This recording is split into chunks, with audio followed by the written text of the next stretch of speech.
Obviamente aquí no te preocupes, también tú puedes usar aquí alias en la cláusula select, tal y como lo harías en SQL. Entonces, por ejemplo, aquí tú le puedes poner ganancia generada, as ganancia y así. Entonces tú puedes usar alias en una columna en cuestión, en una o varias, tal y como ya lo sabes con SQL. Entonces vamos a ponerle ganancia. Entonces acá con nuestro operador objeto vamos a hacer referencia no como ganancia generada, sino como el alias. Ganancia. Punto y coma. Recargamos. Y fíjate cómo efectivamente sigue funcionando. Ahora le ponen el alias ganancia. Y pues acá todo muy bonito. Fíjate cómo pues salen todos los registros. No te preocupes ahorita por la paginación. Ya en su momento lo vamos a ver. Aquí para fines didácticos vámonos por pasos. Fíjate que vamos a ver otros dos métodos bien útiles aquí de acuerdo, siguiendo aquí con la cláusula select. Pues con la cláusula select pues vamos a ver otros dos métodos bien distintos. Fíjate que lo normal, a veces cuando estamos desarrollando nuestras aplicaciones, lo más normal es simplemente ir formando nuestro query builder, nuestros constraints SQL, y pues no ejecutar la consulta. La dejas aquí.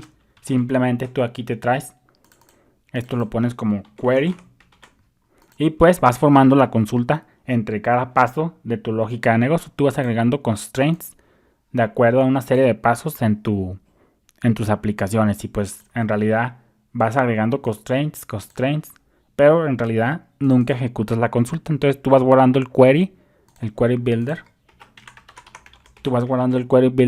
y realmente todavía no lo ejecutas aquí, simplemente estás formando los constraints, el query builder en cuestión. Entonces tú no lo ejecutas y luego pues aquí haz algo a través de la aplicación. Pues tú aquí pues formas el query builder, luego ya pasan una serie de métodos, la lógica de negocio, etcétera. Y si te fijas pues nunca ejecutas la consulta porque no tienes el método get. Entonces pues tú vas haciendo algo, vas procesando los datos, etcétera. Y llega un punto en que tú ya quieres ejecutar la consulta. Y pues te das cuenta que tienes la fecha de publicación, la extensión, la ganancia generada, etcétera. Tienes 3 columnas.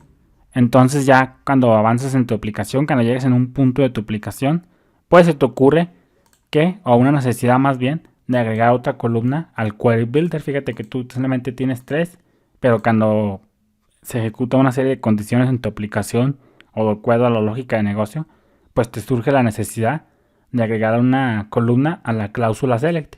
Sin embargo, tú ya lo tienes formado tu query builder. Pero eso no es problema porque Laravel nos ofrece un método que se llama addSelect. Con el método addSelect tú puedes agregar una columna a un query builder ya construido. Fíjate que aquí ya tenemos un query builder ya construido.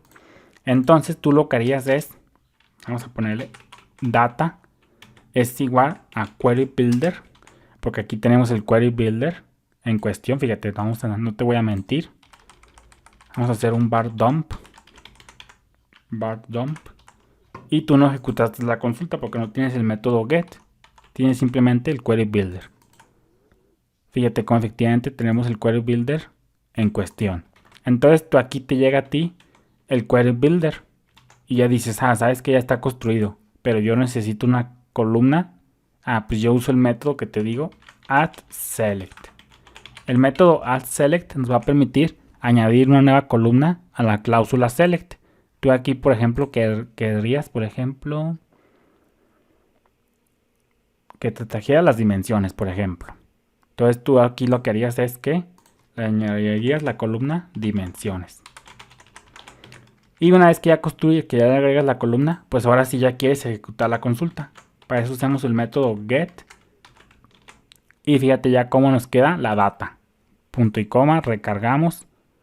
Y fíjate cómo efectivamente pues se ejecutó la consulta. Fíjate, fecha, publicación, extensión, ganancia generada y dimensiones. La que acabamos de agregar. Entonces tú aquí lo que harías pues, obviamente, poner aquí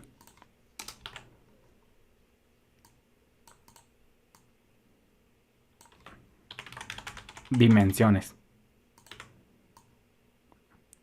Y aquí pondrías, obviamente, dimensiones. Punto y coma, recargamos dimensiones. Efectivamente.